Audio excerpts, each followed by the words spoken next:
الحمد للہ وکفا وسلام علی عبادہ الذین اصطفى اما بعد. الحمد للہ. دیکھو بات چل رہی تھی ابھی جو ہے علماء دیوبند کے واقعات، جی ان کے حیرت انگیز واقعات ہیں، جس میں سے صرف ابھی مولانا قاسم نانوتوی رحمۃ اللہ علیہ کی باتیں سب چل رہی تھی. تو ان کی باتیں چل رہی تھی گزشتہ سے عاجزی انکساری کے بارے میں، تکبیر اولیٰ کے فوت ہونے کے بارے میں. ابھی بات ہے ارواح ثلاثہ میں لکھا ہے حضرت نانوتوی رحمۃ اللہ علیہ کی خدمت میں حیدرآباد کے 2 نواب زادے پڑھنے کے لیے آئے. حضرت کبھی کبھی ان سے پاؤں دبوایا کرتے تھے. ایک بار فرمایا مجھے تو اس کی ضرورت نہیں ہے کہ ان سے پاؤں دبواؤ، مگر علم اسی طرح آتا ہے. جی یہاں پر بات ختم. حضرت نانوتوی رحمۃ اللہ علیہ اپنے طالب علم کے زمانے میں مکان میں تنہا ایک جگہ رہتے تھے. روٹی کبھی پکوا لیتے تھے تو کئی وقت تک کھا لیتے تھے.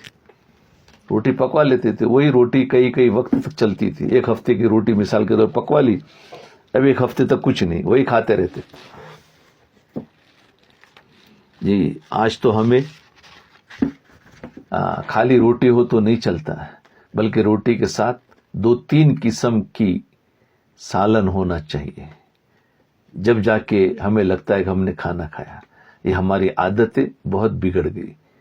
اور پہلے وہ روٹی کھاتے تھے، روٹی کو پانی میں ڈال دیا. اب ظاہر بات ہے ہفتے کی روٹی ہوگی تو سوکھ جائے گی، پانی میں ڈال کر بھگو کر کھا لیتے تھے، نمک لگا کھا لیتے تھے، مرچ کے ساتھ کھا لیتے تھے، شکر کے ساتھ کھا لیتے. تو خیر وہ تو خالی روٹی کھانے کو بھی، کیونکہ پیٹ بھرنا مقصود ہے. آج ہمیں ذرا لذت لینا مقصود ہے. پیٹ تو سادی روٹی سے بھی بھر جاتا ہے. اس لیے ہماری کمائی کے جتنے پیسے ہیں ابھی ہم کم پڑ رہا ہے. کیوں کہ ہم نے اتنے سارے کھانے میں چلے جاتے ہیں کہ 2-3 قسم کے کھانے روزانہ بنتے.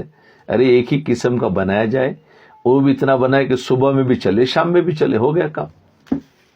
نہیں، صبح میں الگ شام میں الگ بنتا ہے. تو یہ سادگی تھی. آج ہمارے اندر سادگی ختم ہو گئی اور ہمارے اندر خواہشات آ گئی، ضرورت ختم ہو گئی. تذکرۃ الرشید میں لکھا ہے کہ آپ اس قدر محنتی تھے، جی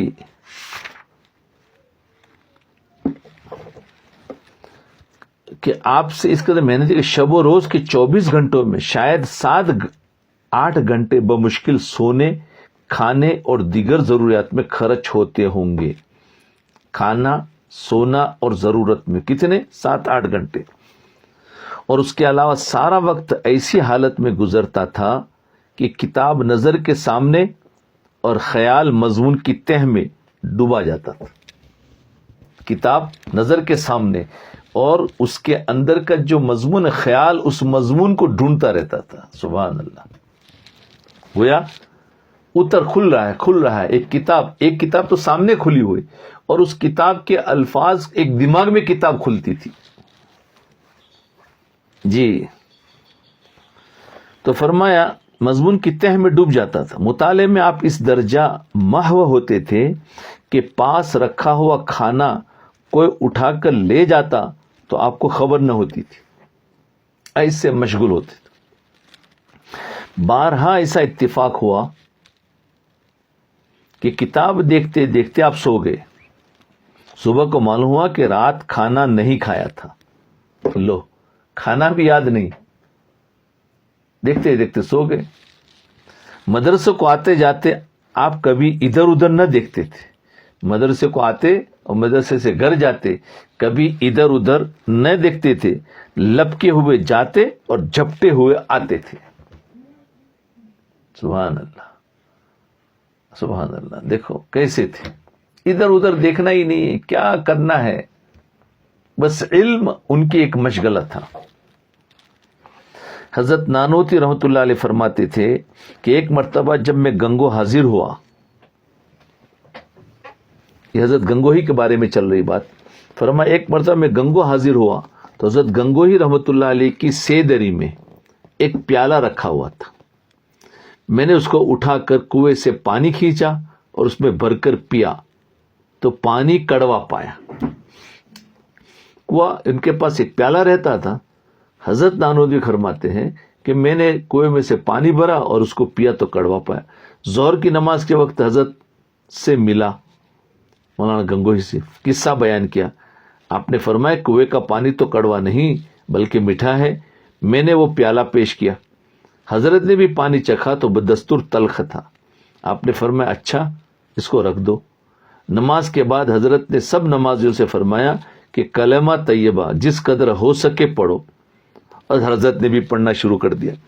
بعد میں حضرت نے دعا کے لیے ہاتھ اٹھائے اور نہایت خشوع اور خضوع کے ساتھ دعا مانگ کر ہاتھ منہ پر پھیر لیے.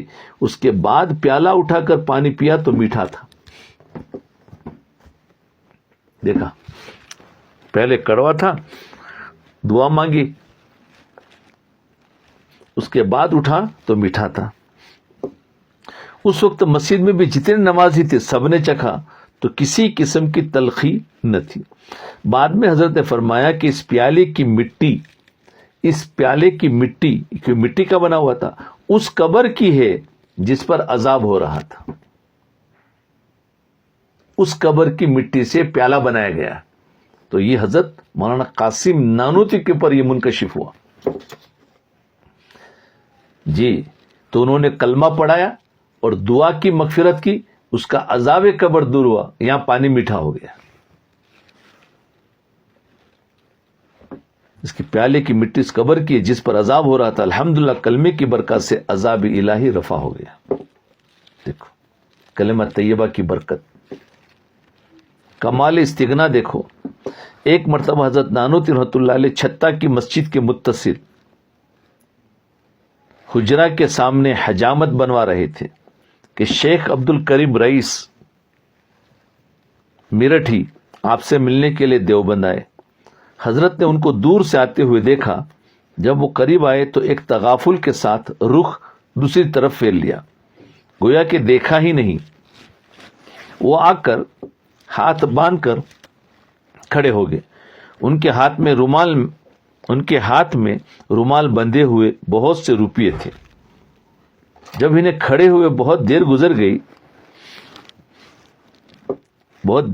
گئی تو حضرت نے ان کی طرف رک کر کے فرمایا آہا شیخ صاحب ہے، مزاج اچھا ہے.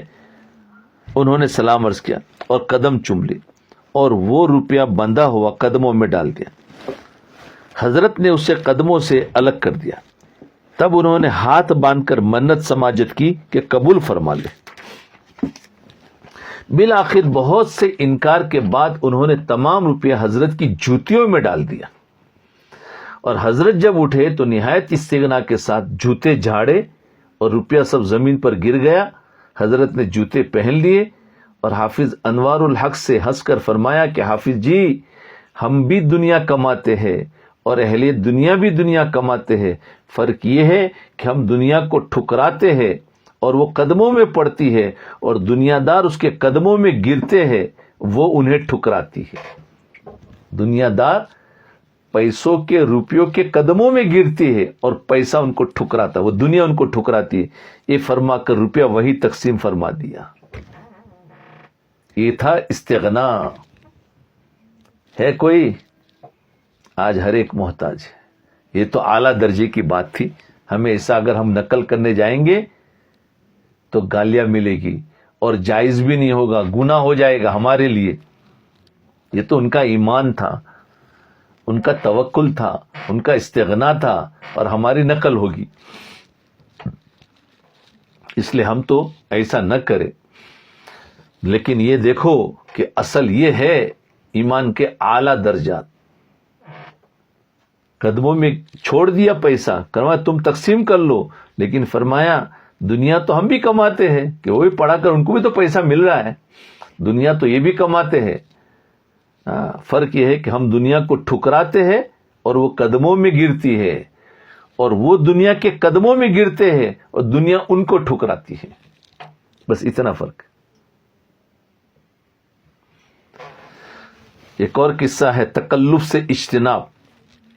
مولانا احمد حسن صاحب فرماتے ہیں کہ ایک جولاہے نے، جولاہے کہتے ہیں جو کپڑا بننے والا ہوتا ہے، مولانا محمد قاسم نانوتوی صاحب رحمۃ اللہ علیہ کی دعوت کی. اتفاق سے اس روز بارش ہو گئی اور وہ جولاہا وقت پر بلانے نہ آیا تو مولانا خود اس جولاہے کے یہاں تشریف لے گئے. بارش کی وجہ سے دیر ہو گئی تو وہ تو آیا نہیں ان کو بلانے کے لیے، دعوت تو پہلے سے دے دی تھی. مولانا سوچا کہ بیچارہ چلو بارش میں خود ہی چلا جاتا ہوں، اس کو تکلیف نہ پہنچے. دیکھو آج تو ہم کہتے نہیں وہ آئے گا تو ٹھیک ہے، آج ہمارا مزاج عجیب ہو گیا. فرمایا میں خود ہی تشریف لے گئے. اس نے کہ حضرت چونکہ آج بارش ہو گئی تھی اس لیے میں دعوت کا انتظام نہ کر سکا. اب وہ کیا کہہ رہا ہے کہ حضرت چونکہ آج بارش ہو گئی تھی اس لیے میں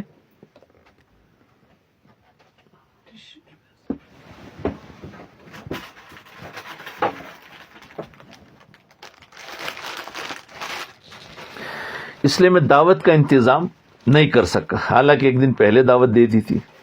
اچھا حضرت خود چلے گئے اس کے گھر پہ تو اس نے عرض کیا کہ حضرت چونکہ آج بارش ہو گئی اس لیے میں دعوت کا انتظام نہ کرتا. تو مولانا فرمایا انتظام کیا ہوتا ہے، تمہارے کچھ پکا بھی ہے؟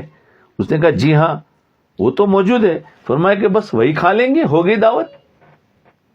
فرمایا گھر میں تمہارے کھانے کے لیے تو کچھ پکا ہوگا، بس وہی کھلا تو ہو گئی دعوت. اللہ کتنا سادہ مزاج اور کسی کو تکلیف نہیں. فرمایا بس وہی کھلا لیں گے. چنانچہ جو کچھ معمولی کھانا ساگ وغیرہ اس کے یہاں تیار تھا وہ بخوشی کھا کر فرما کر اور خوشی کے ساتھ تشریف لے گئے اور فرمایا بس جی یہ تمہاری دعوت ہو گئی، اب دوبارہ تکلف نہ کرنا. یہ تھی مولانا قاسم نانوتوی رحمۃ اللہ. ان کی ذہانت کا قصہ دیکھو. یہ تو دوسروں کو تکلیف سے بچانے کے لیے خود اس کے گھر چلے گئے. ہے کوئی آج دائی خود اس کے گھر پہ چلا جائے؟ بلکہ آج تو جس کو دعوت دی ہے تو دائی یعنی میزبان جب تک اس کو فون نہیں کرے گا تو کہتا نہیں دوبارہ فون کریں گے تو ہم جائیں گے. ایک انگریز حساب دان نے اشتہار دیا تھا کہ کوئی شخص مثلث کے زاویہ کو 3 حصول میں دلیل سے ثابت اور منقسم کر دے تو 1.5 لاکھ روپے انعام ہے. یہ ایک میتھس کا ایک اس نے اشتہار دیا تھا حساب کا. تو فرمایا اس کو اگر حل کر کے دے، یہ میتھس حل کر دے، یہ حساب اگر مجھے صحیح کر کے بتا دے تو میں اس کو 1.5 لاکھ روپے انعام دوں گا. اس پر مظفر نگر کے ایک جج صاحب نے بڑی کاوش اور محنت سے اس کو ثابت کیا اور کئی ماہرین ہندسہ نے جج صاحب کو مشورہ دیا کہ اس کو شائع کر دے اور 1.5 لاکھ روپے کا انعام وصول کر لے. مگر جج صاحب کا اصرار تھا کہ حضرت نانوتوی صاحب اگر ملاحظہ فرما کر تصدیق کر دے تو شائع کروں گا.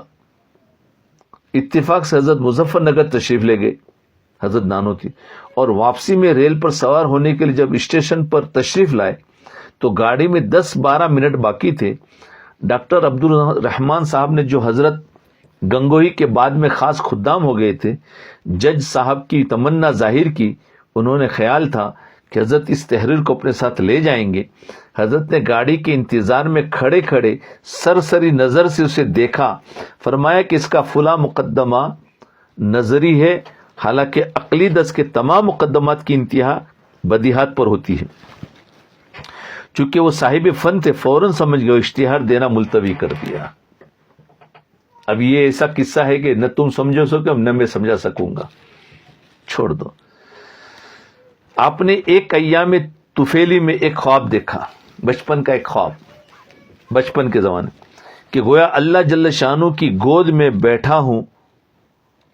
انہوں نے خواب دیکھا تو ان کے دادا نے جو خواب کی تعبیر کے ماہر تھے یہ تعبیر بتائی کہ تم کو اللہ تعالیٰ علم عطا فرمائیں گے اور بہت بہت بڑے عالم ہوں گے. اللہ تعالیٰ کی گود میں بیٹھا ہوں اس کا مطلب اللہ تعالیٰ کا علم تمہیں ملے گا. حضرت نانوتوی رحمۃ اللہ علیہ جیسے پڑھنے میں سب سے بڑھ کر رہتے تھے پڑھنے میں سب سے بڑھ کر رہتے تھے. ہر کھیل میں خواہ ذہانت کا ہو خواہ محنت کا ہو سب سے اول اور غالب رہتے تھے. ہر کھیل کے اندر بھی اول اور ہر پڑھائی کے اندر بھی اول، یعنی ہر کام کے اندر آپ اتنے ذہین تھے، ہر کام کے اندر آپ آگے تھے. جی غریب تھے. اس زمانے میں ایک کھیل جوڑ توڑ کے نام سے کھیلا جاتا تھا. جوڑ توڑ ایک کھیل تھا، بہت پرانے مشاق لوگ کھیلتے تھے، جبکہ نئے کھیلنے والے مات کھا جاتے تھے، ان کو سمجھ میں نہیں آتا تھا، پرانا کھیل سکتا تھا.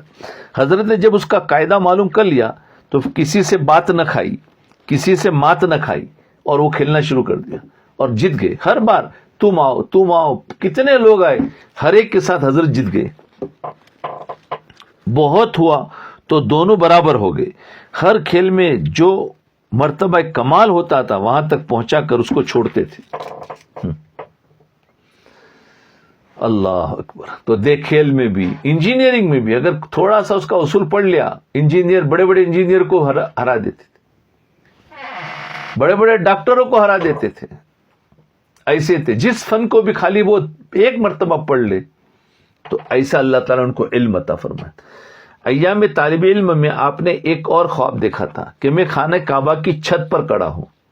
ایک تو بچپن میں دیکھا تھا اللہ کی گود میں ہوں، طالب علم کے زمانے میں دیکھا خانہ کعبہ کی چھت پر کھڑا ہوں، اور میرے جسم سے نکل کر ہزاروں نہریں جاری ہو رہی ہیں میرے جسم سے.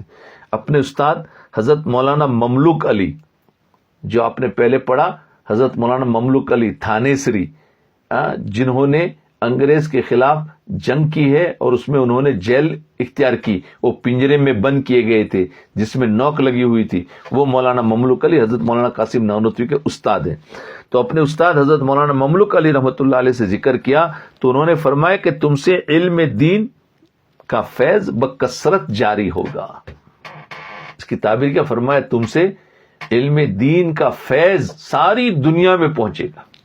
اور واقعتاً دیوبند سے جو علم فیض ساری دنیا میں پہنچا.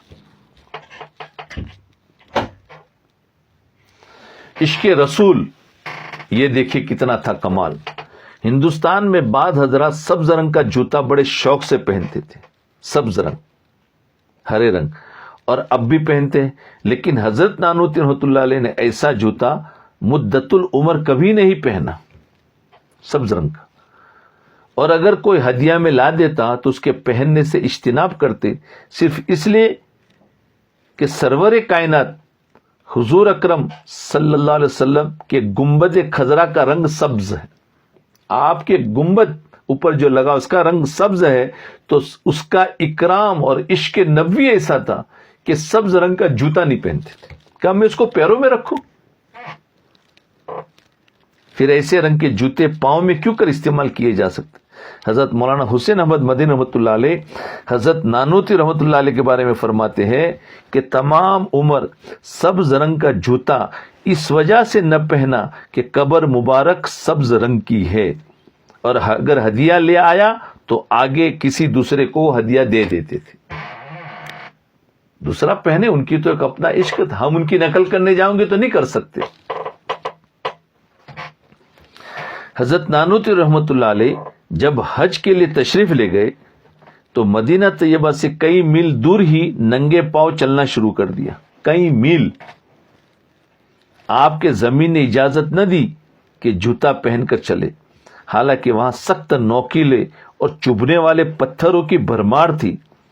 چنانچہ حضرت مولانا سید مناظر حسن گیلانی جناب مولانا حکیم منصور علی خان صاحب کے حوالے سے نقل کرتے ہیں کہ جب اس سفر میں حضرت نانوتوی رحمۃ اللہ علیہ کے رفیق کے سفر تھے، اس سفر میں حضرت نانوتوی رحمۃ اللہ علیہ کے رفیق کے سفر تھے کہ مولانا مرحوم مدینہ منورہ تک کئی میل پہلے سے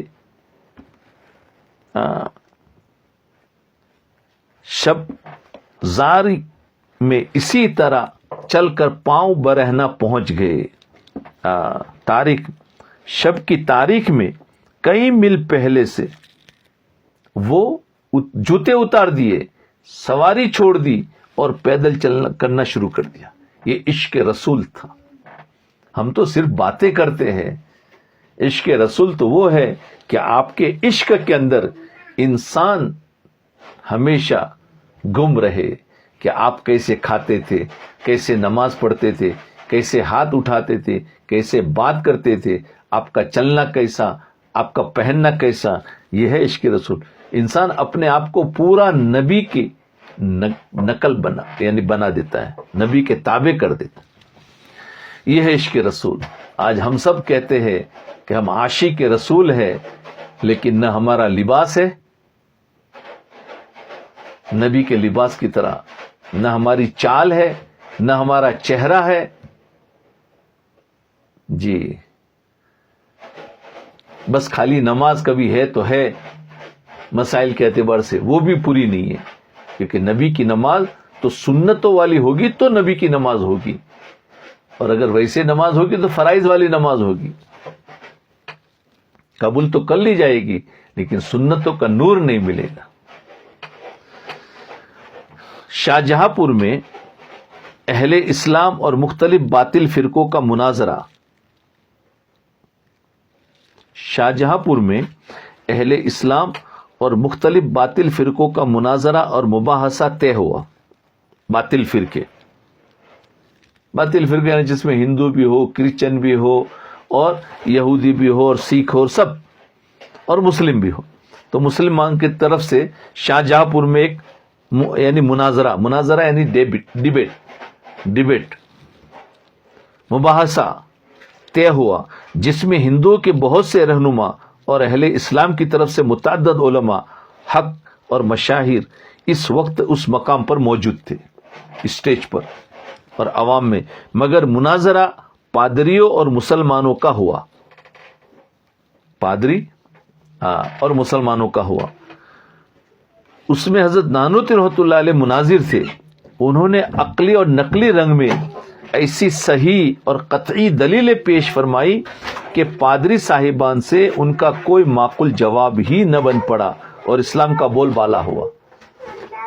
اسلام کا بول بالا ہوا. جی کچھ ہو ہی نہیں پایا، کیونکہ حضرت تو ایسے علم والے تھے کہ اس کو کہاں سے کیسے ماننا ان کو تو پتہ ہی نہیں تھا.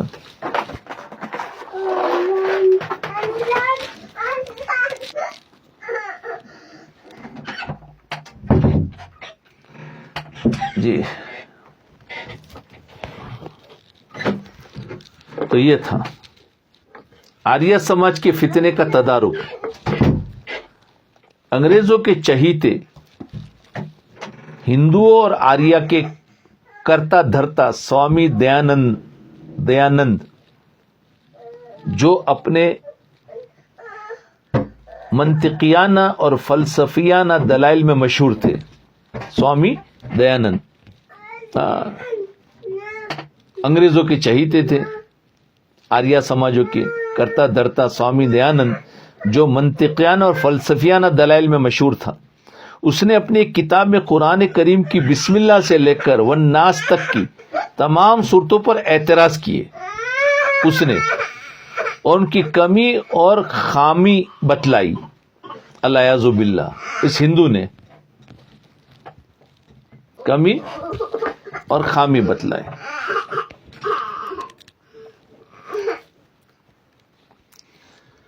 جی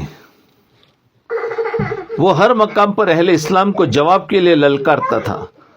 چنانچہ اپنا تبلیغی دورہ کرتا ہوا روڑکی جا پہنچا.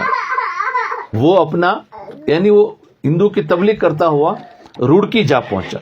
وہاں اسلام کے خلاف دل کھول کر زہر اگلتا رہا. روڑکی میں جا کر اس کے اعتراض کے جواب حضرت شیخ الہند اور مولانا حافظ عبد العدل صاحب نے کئی روز سرے بازار دیے اور پنڈت جی ان کے حواریوں کو غیرت دلائی. پنڈت جی ان کے حواریوں کو غیرت دلائی.